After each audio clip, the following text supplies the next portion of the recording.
1 Coríntios capítulo 3, dos versos 5 ao 9. Assim diz a palavra de Deus. Afinal de contas, quem é Apolo, quem é Paulo? Apenas servos, por meio dos quais vocês vieram a crer, conforme o ministério que o Senhor atribuiu a cada um. Eu plantei, Apolo regou, mas Deus é quem fez crescer, de modo que nem o que planta, nem o que rega são alguma coisa, mas unicamente Deus que efetua o crescimento. O que planta e o que rega tem um só propósito, e cada um será recompensado de acordo com o seu próprio trabalho. Pois nós somos cooperadores de Deus, vocês são lavoura de Deus e edifício de Deus. Amém? Amém. Nesta noite, o Senhor Deus continue falando aos nossos corações. E o processo de cultivo depende do envolvimento de pessoas, de atividades empregadas e de cada etapa das estações climáticas.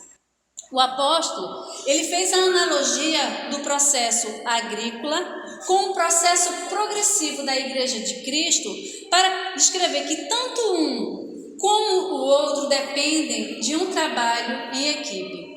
E num contexto de inveja e divisão, resumindo, de imaturidade vivido pela igreja em Corinto, é nesse contexto que o apóstolo Paulo escreve esta carta.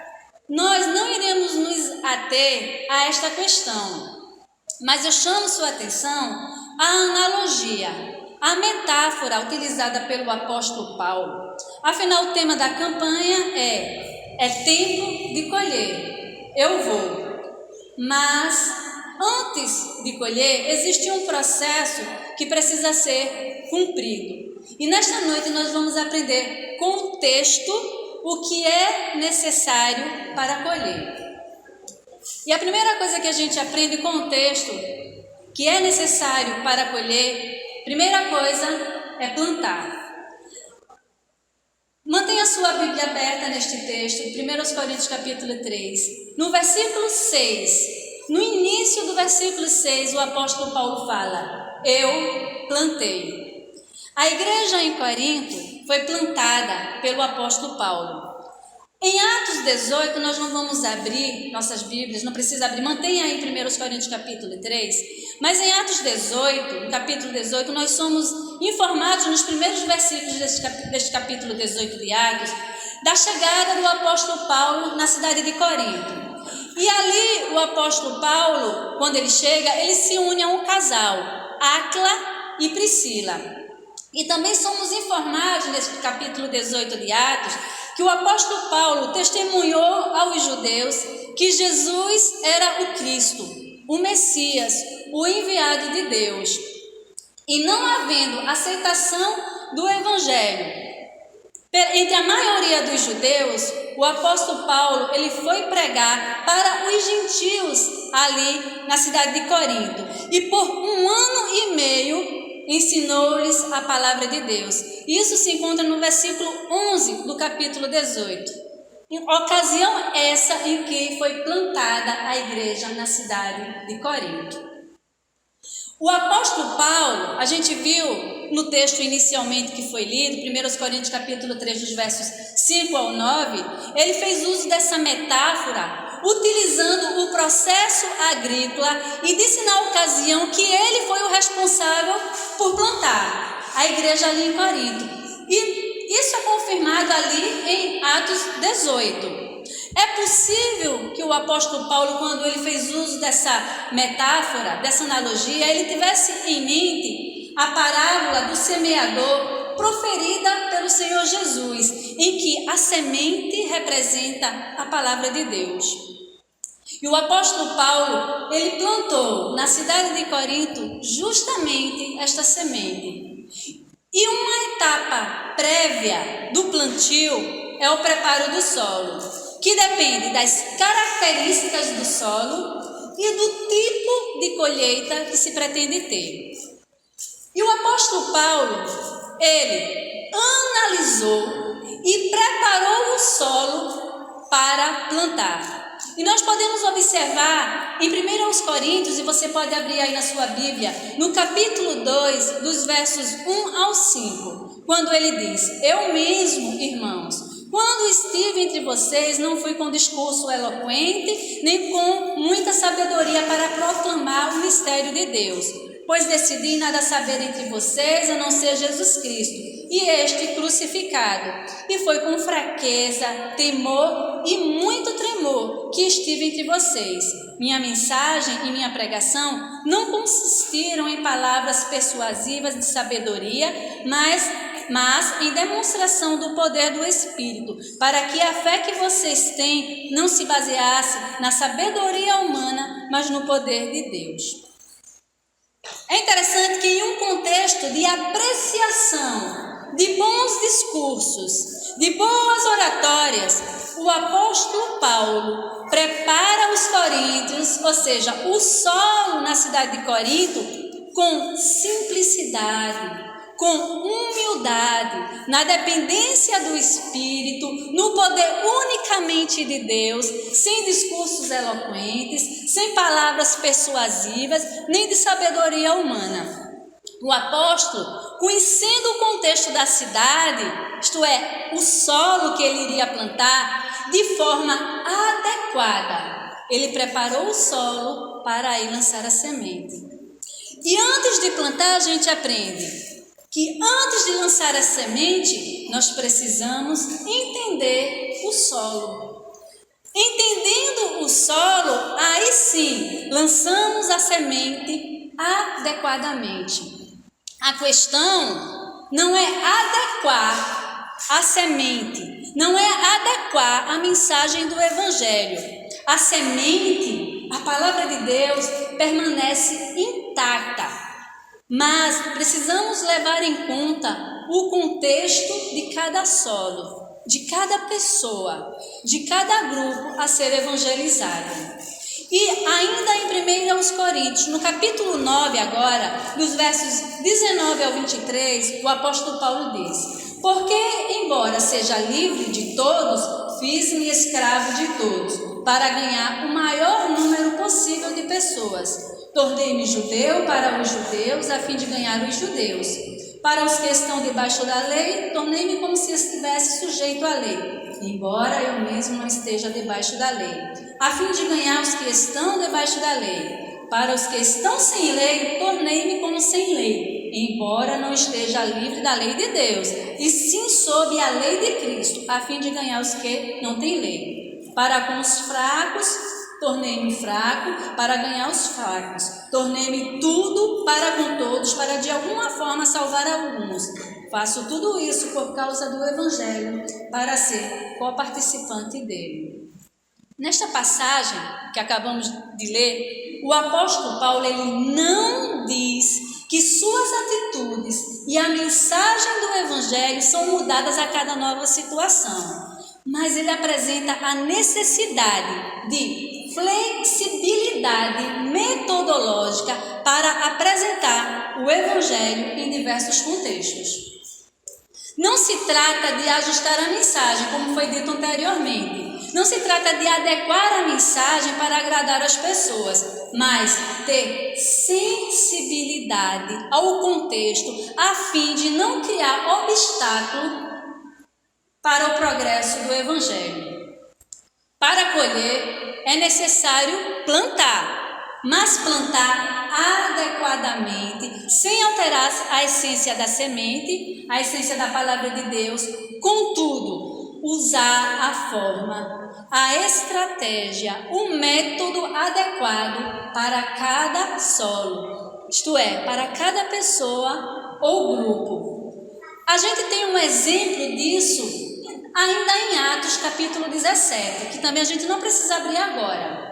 Atos 17, ocasião em que o apóstolo Paulo está em Atenas, especificamente no Areópago, um lugar de discussões e exposições, tanto filosófica como religiosa.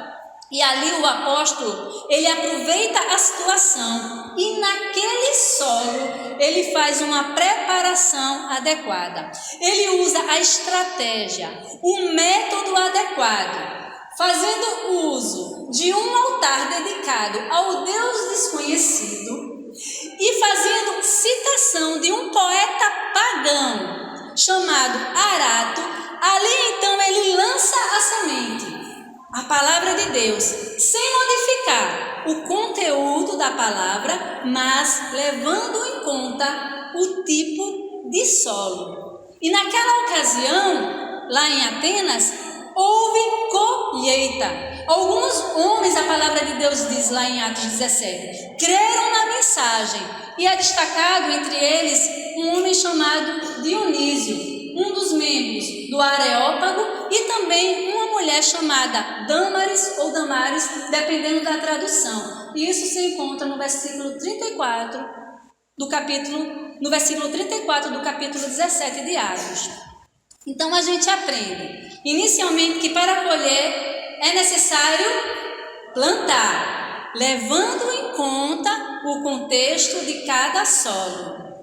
Mas a gente continua aprendendo com a palavra de Deus, que para colher também é necessário regar. E em 1 Coríntios, no capítulo 3, versículo 6, a parte B, o apóstolo Paulo, a palavra de Deus diz: Apolo regou.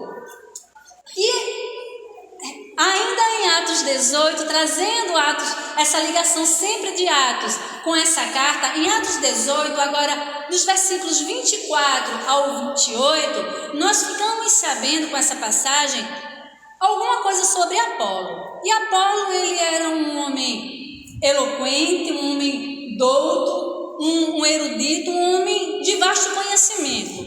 Ele era um judeu, nascido na cidade de Alexandria, no Egito, e ele acabara de chegar na cidade de Éfeso.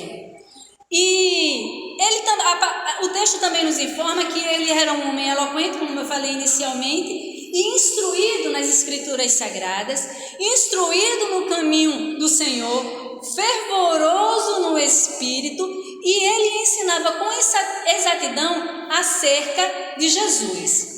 Mas Apolo só conhecia o batismo de João. E ele foi instruído mais precisamente por Áquila e Priscila, que nesta ocasião também se encontrava em Éfeso. Lembra que Paulo, ao chegar em Corinto, encontrou esse casal, Áquila e Priscila, e com ele ficou por um tempo. Mas nessa ocasião aqui, eles tinham saído com Paulo de Corinto e tinham seguido a Éfeso. Paulo deixou esse casal em Éfeso e seguiu viagem. E naquela ocasião, eles encontraram também Apolo. E Áquila e Priscila instruíram de forma mais precisa a Apolo. E assim Apolo, ele adquiriu um conhecimento ainda mais amplo. Mas em seguida, esse curso que a gente pode dizer de capacitação, que Apolo teve com Áquila e Priscila, em seguida ele foi a Caia, mais especificamente a cidade de Corinto, que era a capital dessa província romana, a Caia. E o texto diz que Apolo ali em Corinto auxiliou muito os crentes em Jesus, lembrando que a igreja já havia sido plantada pelo apóstolo Paulo. E aí Apolo chegou e aí começou a auxiliar. E o versículo 27 de Atos 18 diz que Apolo, ele auxiliou muito os que pela graça haviam crido. E eu chamo a sua atenção para esse termo auxiliar. Esse termo auxiliar significa ajudar provendo as necessidades.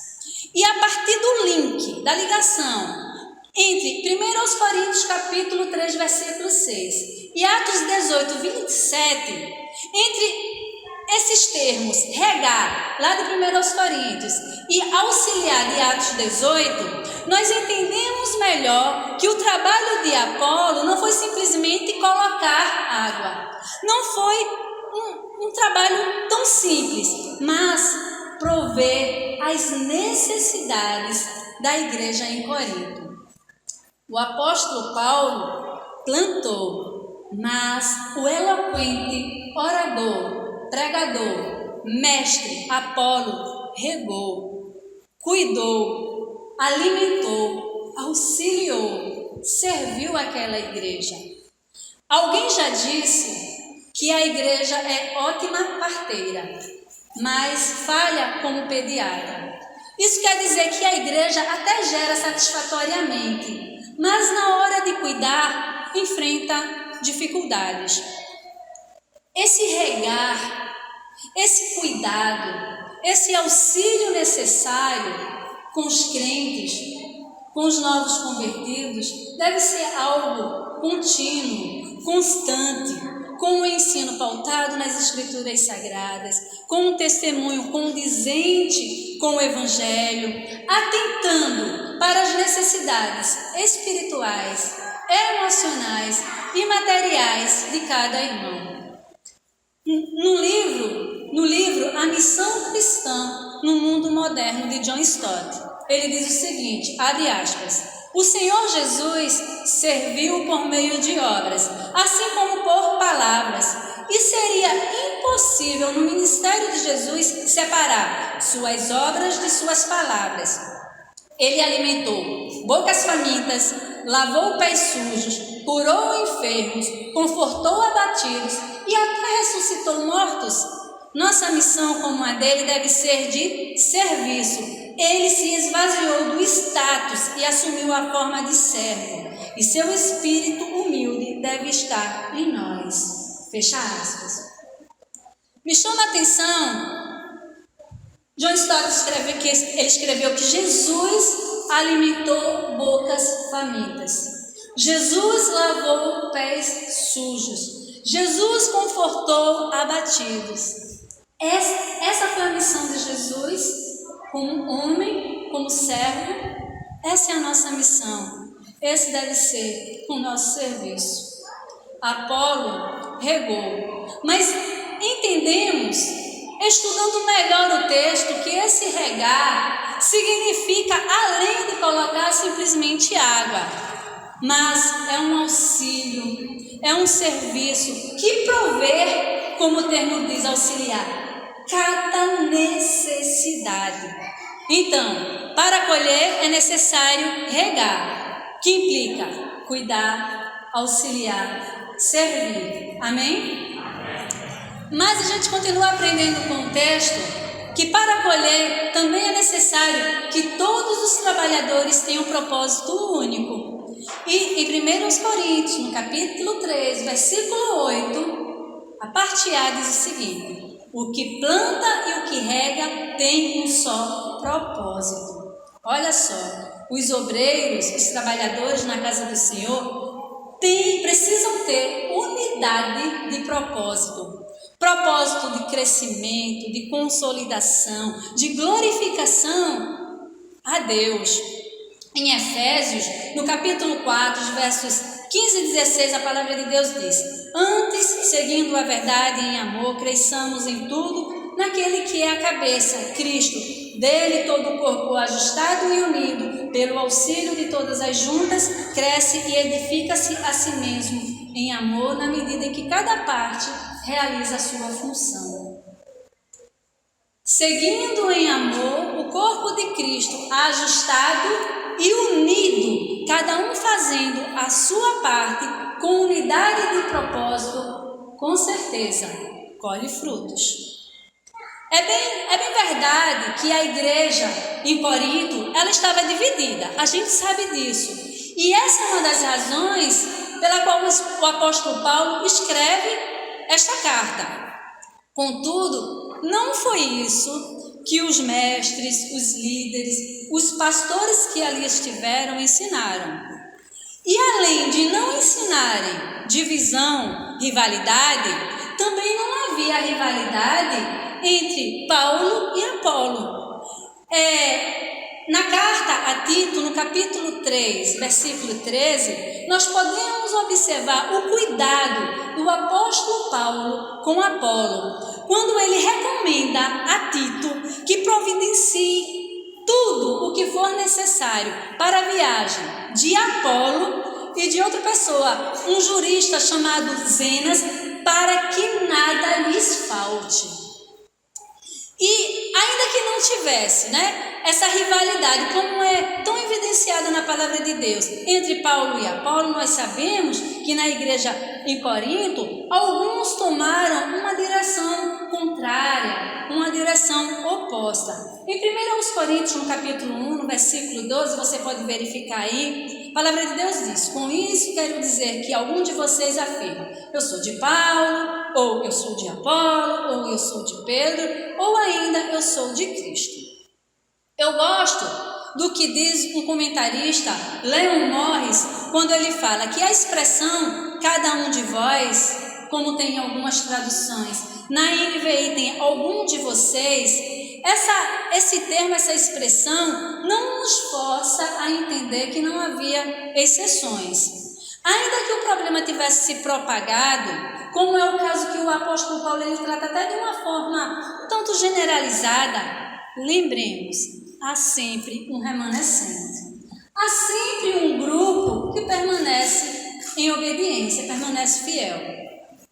E a questão é que entre Paulo e Apolo não havia divisões, não havia propósitos distintos.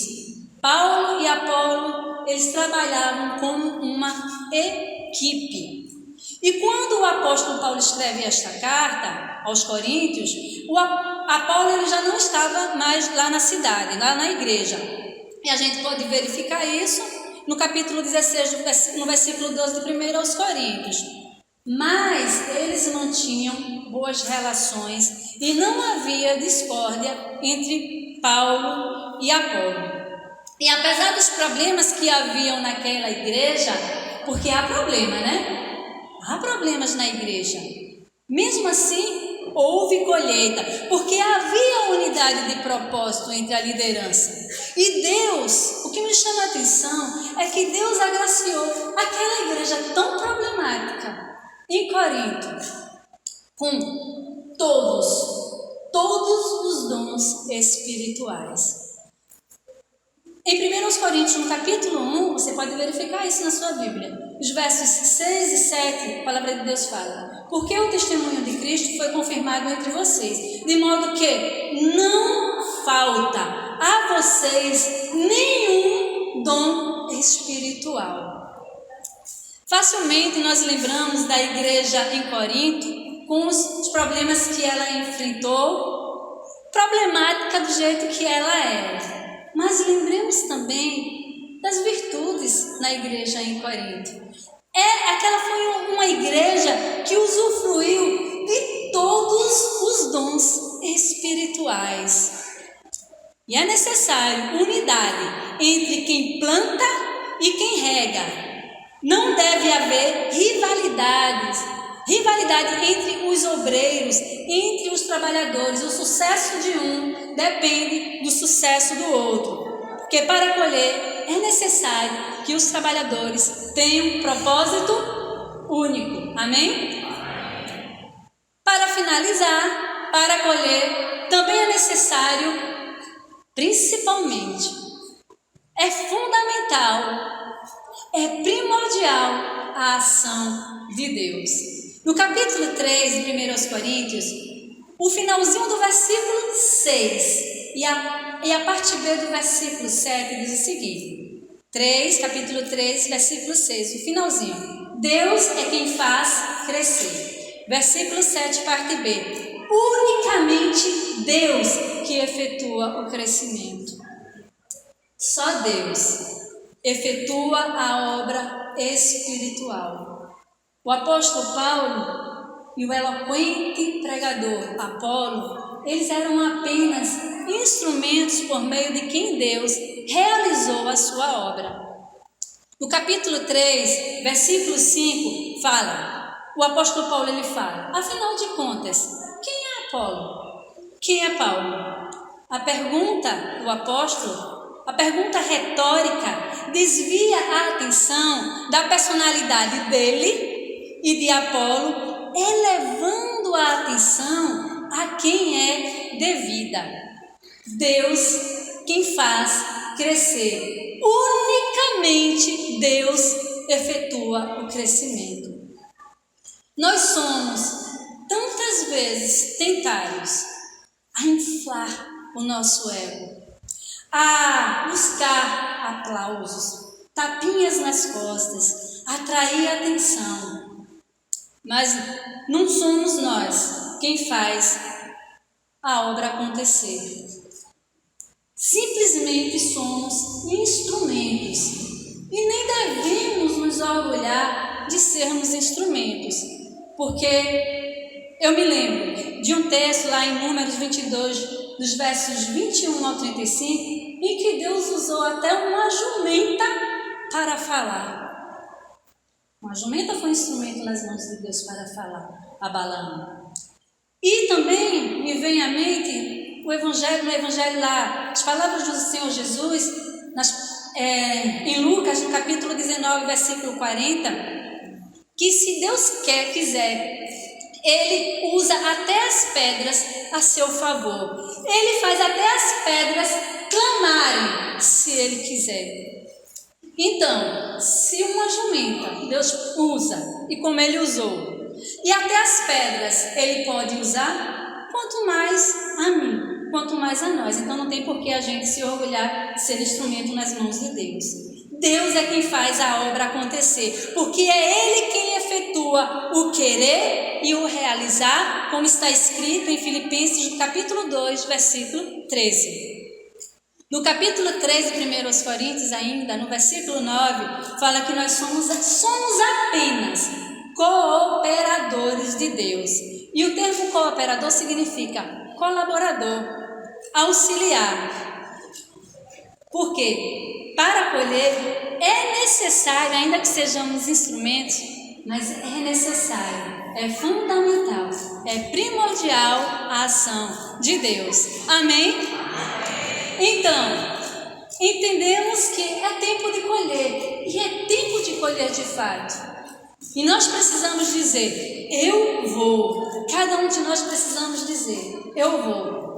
Contudo, para colher é necessário plantar, regar, que todos os trabalhadores tenham um propósito único, e é fundamental a ação de Deus. Amém? Que Deus nos abençoe e aplique em nossos corações a sua palavra, e que essa igreja viva essa campanha de forma intensa, pulsando no coração de cada irmão, de cada membro congregado, missões do estado de Sergipe. Amém? Deus continue abençoando.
Tua